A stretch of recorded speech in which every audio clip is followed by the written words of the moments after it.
all art. That's just a trash can. It's just a trash can. Yeah. Look, to address the big elephant in the room before this starts, I am fully aware that to some hating this is siding with idiots like this, so I have to preface this review with saying I don't hate women, I'm not an MCU shill, this movie just sucks so hard and is a terrible sequel for another huge character for the DCEU. So why exactly do I have such a negative reaction to this superhero flick? A big attributing factor is the abysmal writing that will make you not care about any of the consequences that happen to most of these characters. Another is the goofy, none of this matters plot contrivances that will be defended by people who enjoy this with, it's supposed to be goofy, Mickey, just have fun with it. Which, yeah, sure, fine idea, and I've liked the fun and specifically colorful approaches Aquaman, Shazam, and Birds of Prey took as a palate cleanser for some of the other DCU films.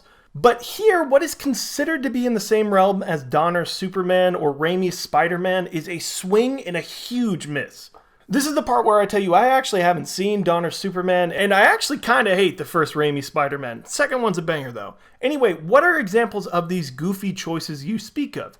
Surely you need to provide examples and cite your sources if you want to say this is bad, Mr. Movie Man. Sure, spoilers ahead because I can't talk about this without going into detail. So again, if you care about Wonder Woman 84, just come back later, maybe, when you've watched it, or stop caring about it. Okay, spoiler warning, 3, 2, 1. Jellicle songs for Jellicle cats. Jellicle songs for Jellicle cats. I'll take my leave. Okay, so my biggest negative out of the way, let's talk about some of the choices this film made. For instance, like not having Blue Monday playing in the opening 84 fight sequence. I know most people watch trailers, I don't. In case you haven't noticed, I'm weird. I'm a weirdo. So when I heard Blue Monday was going to be in the first trailer, I got really excited to see that song in action because it's perfect for fight sequences.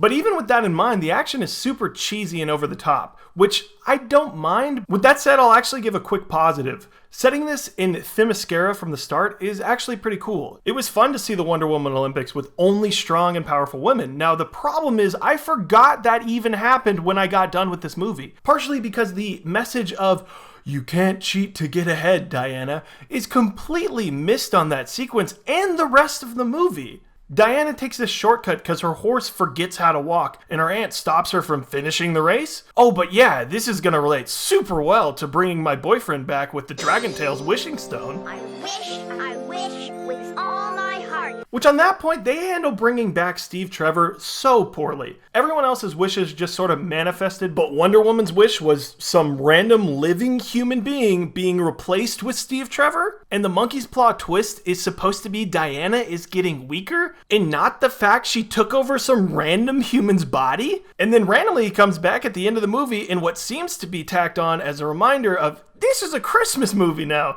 even though it was supposed to release on the 4th of July. But even that exchange is super awkward and some of the weirdest dialogue I've seen. Also, Kristen Wiig's villain origin is super misguided. Someone pointed this out in a Discord I'm a part of. There's a scene where she is harassed by a man and Diana comes to save the day. That same man runs into her again and harasses her again. And of course she sends him to the Shadow Realm with her newly acquired powers, which makes sense. The dude is a piece of garbage, she rightfully kicked him to the curb. But the movie plays it as if this is the negative side effect, and she's lost her humanity by beating this piece of filth. Also, the whole arc of her siding with Pedro Pascal because, hey, he thinks she's special. I mean, whatever, I guess. But another random side note is she wished to be like Diana specifically, and not that she could fulfill her dream of becoming her cheetah persona. This probably means that canonically, Pedro Pascal had to find a random person and say, hey, don't you wish this girl was a Jellicle cat? Which is hilarious to me. With that being said, as poorly written as these villains are, they definitely are a step up from Ares with David Thewlis' CGI mustache on top of it.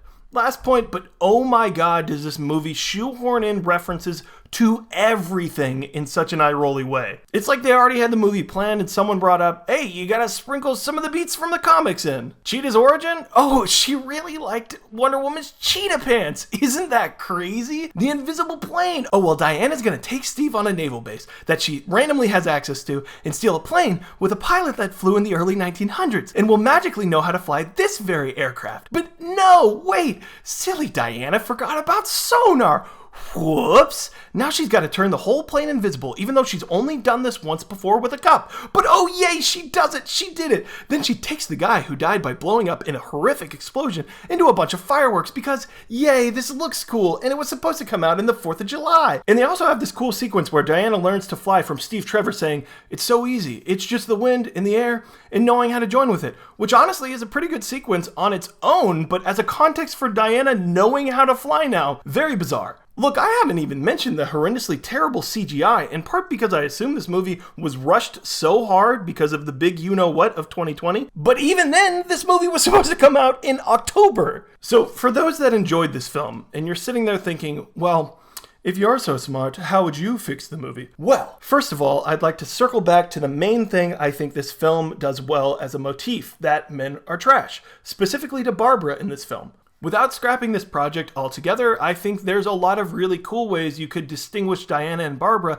and how they deal with criminals. Obviously, Diana isn't blatantly trying to kill and murder people, even though her kill count is probably very high in this movie, but that doesn't have to be the same approach that Barbara goes with. I think switching to Maxwell using her to steal the wishing stone and Barbara seeking revenge for being used is a much better concept. Maybe even on top of that, Barbara's wish twist is she gets stronger as Diana gets weaker. I think this could go into Diana feeling like Barbara has got it covered and she can just hang with the person she loves. Is this irresponsible? For sure. But I think it would add a great level of depth to the character for just wanting to spend time with the lover and not worry about saving the world for a day. Barbara could keep trying to get to Maxwell, with her means of doing so getting more sinister as the movie goes on. This could lead to a big fight where Wonder Woman is severely outmatched, but she's trying to reach out to Barbara, leading to Barbara saying both of them have to renounce their wishes and Diana having to let go of Steve. This could also have Barb saying that she just wanted to be strong, and Diana says, you were strong all along.